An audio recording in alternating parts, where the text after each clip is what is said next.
Today I'm celebrating 3 years of the Fast Forward Amy Show, and I want to celebrate it with you by taking you along with me on my ride from massive fear of failure about launching my podcast to now being confident about the 165 episodes I've put out there. And I want to share with you what my big goal is for the podcast for the upcoming year. And on top of that, I'm going to give you some pointers on what you can do if you want to start your own podcast. Hello, and welcome to the Fast Forward Amy Show, the show where we lift your life and business with simple strategies. I'm Fast Forward Amy, your host and coach, and I'll bring you a new episode every Tuesday. In 3 years of podcasting, I have released an episode every single Tuesday, and that wasn't always easy. And I've released over 165 episodes because this is episode 165 of the Fast Forward Amy Show. I've been at this for over 3 years. I launched my podcast right before the pandemic hit. And by now we have hit over 300,000 downloads. And this year, I'm dreaming of going bigger and better with podcasts. I want to rebrand it, I want to relaunch it, and I want to get the same amount of downloads I've gotten over the past 3 years in 1 year. So my focus is going to be high on the podcast. But when I want to improve something, it also needs to, a little debrief needs to happen. I kind of need to look at what happened these past 3 years and what do I learn from that? And better yet, if you are planning on hosting your own podcast or you have your own podcast, what can you learn from me so that you might save some time? And it's very un-Belgian to say, but I do have to add, I kind of know what I'm talking about because in those 3 years, I haven't just launched my own podcast. I've launched 3 other podcasts. And one of those podcasts is a podcast I've launched together with my father under my production company. That is the Business Dad podcast. And that podcast has even won the Business Award of Best Business Podcast in Belgium 2 years in a row. And this year, in 2022, I was also third in line for that same award. So that's quite a feat, especially if you consider that a lot of the other podcasts ranking in the top podcast section are made by really big companies, production houses, and we record everything literally in my house. So yes, it is possible to create your own podcast. No, you don't have to work on it every single day and night. And it is still kind of a blue ocean. There's a lot more competition, but I have to say that, the podcast was one of the main reasons why I was able to get $1 million launch in 2020, because a lot of my clients were actually podcast listeners, and the connection you build with people through your voice is really incredible. Because ask yourself, how often do you talk to one of your friends and how long do you talk to them? If I have someone who listens to my podcast every single week, every Tuesday for like 30 minutes, they're hearing my voice every week 30 minutes, which is a lot more intimate than other stuff because it's only the voice. And on top of that, it's more than they probably talk to some of their friends. So my point here is I'm going to walk you through the story of the podcast, how I started, how I felt in the beginning, how much fear of failure I had, and some of the things I've learned along the way. And I invite you to discover how you can make things simpler, how you can take faster action, and I don't know, maybe to just get to the chase and start your own podcast. Because I remember 3 years ago that I thought, wow, I really want to have 100 episodes, but holy shit, that will take me 2 years. That's such a long time. I can't wait for that. Maybe I should release an episode every 2 times a week. I didn't do that because I really thought, I'm just going to focus on consistency. And I have to add, those 3 years flew by like that. And now I have 165 episodes, which is an amazing vault of content. We're currently translating all of the articles from the podcast. We're optimizing our SEO. We are adding in pieces of podcasts into new podcast episodes. We are using some of the podcasts as course chapters. Like, it's amazing how much content you build up in that time frame if you are just very consistent. Okay, 3 years ago, I was terrified to launch my podcast. I had gotten my headshots made for my podcast 6 months before. I was really proud of them, and I had already announced I was going to launch my podcast twice. Bear in mind, back then, I didn't have anyone working for me full time. December 2019, I did have a virtual assistant working for me, helping me with the setup of the podcast, but I still did everything myself. Wrote the article, set up the email, edited the file. Everything was done by me in my small apartment, in the small room I had as an office, in my PJs, because I didn't record any videos either. And it was my dream to have a podcast that got 1 million downloads. I looked at people online and I was like, I want what they have. I want to be famous, not famous in a television way, because I've said no to coming on a television program actually in Belgium. I don't really want everyone to know me, but in the world of business and self-development, I really do want that. At some point in my life, I want to be on stage next to the greats. I want to be a New York Times best-selling author. And I feel like 2023 is the year I'm going to start working on all of that, by the way. But back then, I was just so inspired. And I was like, I can't wait to actually, have my own podcast that someone would send to a friend, or that would, I don't know, top someone's Spotify Wrapped at the end of the year. But it seemed a very far away thing. It seemed so far away that I was so terrified. And I thought, I really want this podcast, but I've never done this before. And what if I can't do it? And I'm a very high achieving person. In school when I was little, I wanted to get 10 points out of 10 points. I wanted to do everything right. When I learned how to drive a car, I wanted to be able to drive it from the first minute I got into the car. Turned out I wasn't good at it, and I was very frustrated. I ended up crying after every driving lesson. Looking back at that, I'm like, you spoiled little brat. You were getting driving lessons and you were crying. Sometimes I wonder, it's just absurd, actually. It's just such a first world problem. I still have a lot of first world problems. We're also allowed to have that, by the way, just mindset wise. I know that a lot of people struggle with mental health. And a part of that, we have Blue Monday coming up next week. A part of the reason people struggle with mental health is because they feel like they should be feeling better, but they're not. So don't waste more energy on that than necessary. I know me saying that isn't helping you, but it is okay to be sad about things you want to be sad about. You'll grow out of it, maybe. Or you'll find therapy. I don't know. Listen to my last week's episode if you want to know more about therapy and what I'm planning on doing this year. So what happened is I was so terrified to launch it, and I kept wanting to make it perfect. And I was like, I need to have everything in place, and the branding needs to be perfect, and I need to have different episodes all set up, because I was following Pat Flynn's course on podcasting. I did follow most of his instructions to a T, I might add. In the article of this episode, by the way, I'll link his course. I even think I have an affiliate link. I'm not sure, but through fastforwardamy.com/165, you can find a recap of this episode, as well as links I mentioned. So for example, the link to his course, I'll link it up there. Also, notes to the team, please note this and find the affiliate link. So this is something I wasn't able to do 3 years ago, is just like shout something to my team who are in the same room so that they can add it to the article. I don't write my articles myself anymore. That feels really great. Okay, so back to the end of 2019. After postponing the launch twice, I was like, well, it is kind of now or never. I'm kind of sick of myself. I have to stop postponing this because I just have to do it. So I ended up choosing to launch it on January 7th. And I was like, and I'm going to really do this exactly as the course says. I'm going to throw a party and everything. And in a week's time, I had rented out a place. I had invited guests, all of the guests of my mastermind at the time, family, friends, a bunch of people. And I also invited a couple of hot leads because I was like, I think they could be clients for the next round of my coaching. Who knows?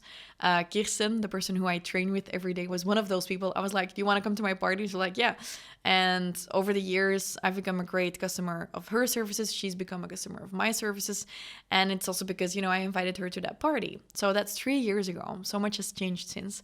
And I really turned it into this big event. I launched it, and I launched it with a bang. I said, here are a couple of episodes so that you can really binge listen from the get-go. Here are downloads and blah, blah, blah.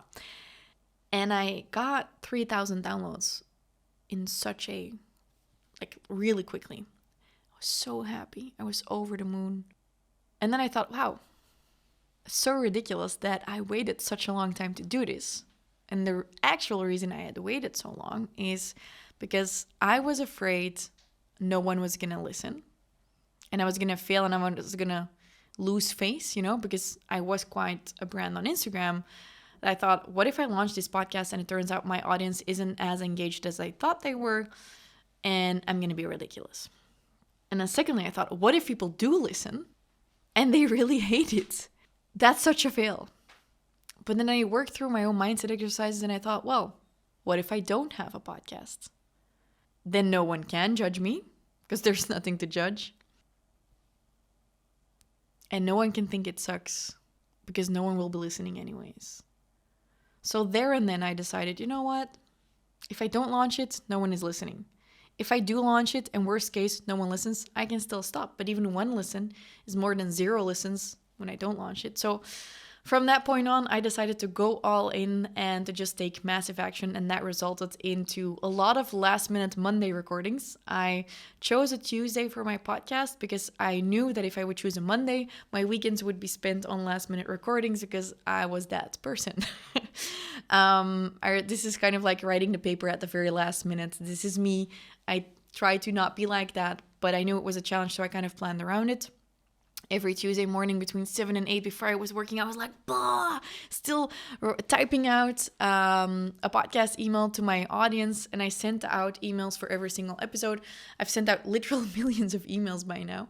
And I just committed to consistency. And one of the things that really helped me with that launch is that my best friend told me, don't sweat the launch so much. You're doing great. And also, you get to launch a new episode every week. And I was like, holy shit, yeah, you're right. I get to launch this thing every single week. And every week, I have the opportunity to do this again.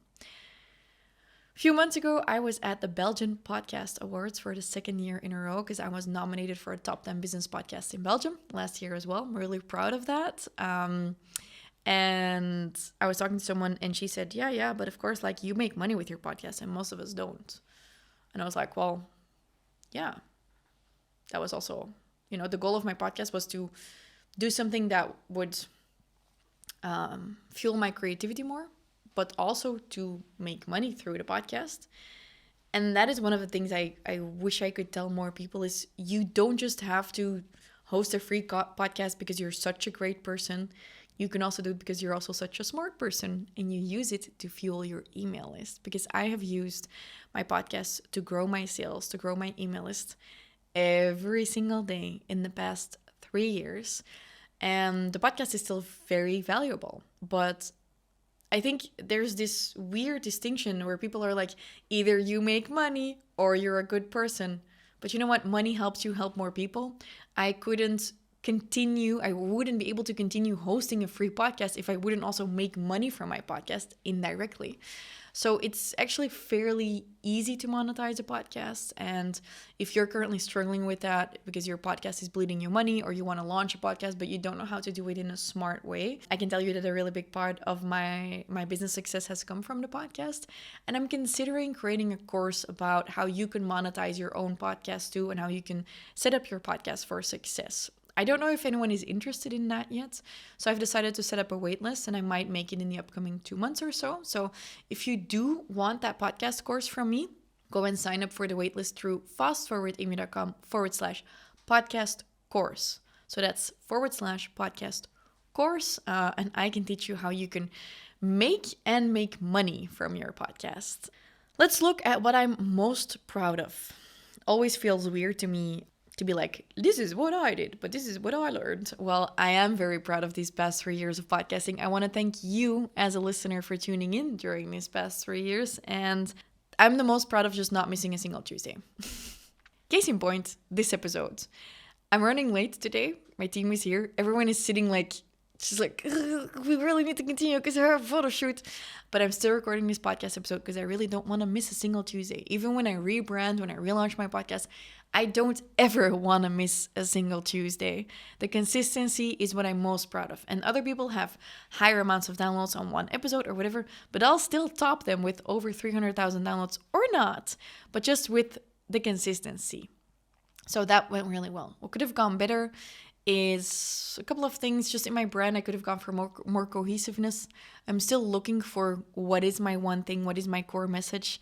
I'm working through that. I'll make more episodes about that, more behind the scenes as well. So really come and join me on Instagram on Fast Forward Amy if you want to see how that evolves as I'm growing my brand and business. And what could have gone better is I could have done a better job of promoting the podcast. So I spend a lot of energy on growing a team, growing my sales, my programs, on hosting the podcast. But I've kind of often not spent enough time on getting the podcast out to new people. That will have to change this year. And I've said that a couple of times before. Why am I saying that? Because I think often people think, oh, when you say something, it's always just going to work like that. Or maybe you feel disappointed in yourself because you said you were going to get fit and then you didn't do it. But I've made a lot of intentions. I've also failed at a lot of things. It's not about failing. It's about continuing to try. So it's not about failing. It's about continuing to try. None of us are perfect. We just got to keep going. So yeah, awareness for the podcast. Maybe this is your cue. If you like the podcast, send it to a friend. Maybe you don't like this episode, but that's okay. Previous episode you did like. What is missing for future success? I'm gonna let you in on a little secret. These are, by the way, my 3 steps for a debrief. I did a debrief of last year in the past episode in 164. So this is kind of like how I look at things like what went well, what could have gone better, what am I missing for future success? And for future success, right now, at the time of this recording, I'm thinking maybe I need to rebrand the podcast and I should give it a different name. Because I feel like, in Pat Flynn's course, they also tell you, give your podcast a name with your personal brand if you already have it, or a name of what you're doing, obviously, if you aren't famous yet with your personal brand, and just like make it very clear what it's about. And my personal brand is valuable and known, but I feel like it would be much more fun to share. Like if it would be called, let's take an example, Freedom Fuel. It's not going to be the name of the podcast, probably, but maybe.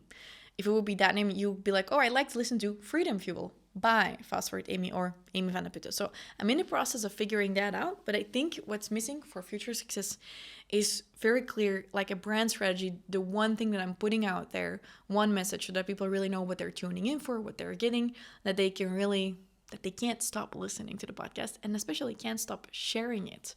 So that's what I am working on this year. And I hope that that is one of the things that's going to help me to gain 300,000 downloads this year and to hit a total of 1 million downloads the year after that. And I invite you to follow along for the ride. And now you might be thinking, but where do I start if I want a podcast?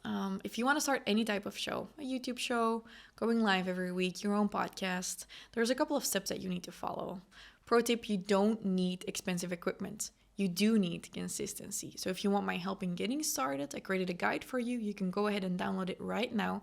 And that's fastforwardamy.com/start your show. And there I'm highlighting everything you need to get started with your own show. Good luck doing that. Come and congratulate me, maybe on Instagram if you like the podcast. And I have a really special request for my Apple Podcast listeners. On Apple Podcasts, it's possible to leave a review and a star rating. And you might think, she doesn't read those or whatever. I really do appreciate each and every review I get. And I would hate to have to bribe people to give me a review and be like, you get this if you do that. I hope that if you've ever learned anything from me, even if it's just giving me a 5-star rating or, 4-star or whatever you want, or just a single word of she's the best or I love listening to this for no bullshit advice, leave me a review on Apple iTunes. I wanted to say iCasts. It's not Apple iCasts. Apple iTunes, Apple Podcasts, whatever, where you're listening. Would love that. Or share your stories. If you've gotten anything out of these 3 years and 165 plus episodes, I appreciate any share. Okay. I don't know if I did well in this episode. But congratulations to you for listening. I've learned a lot, and the most important lesson I learned is that consistency pays off. Going all in pays off, so that's what I'm going to be doing in 2023.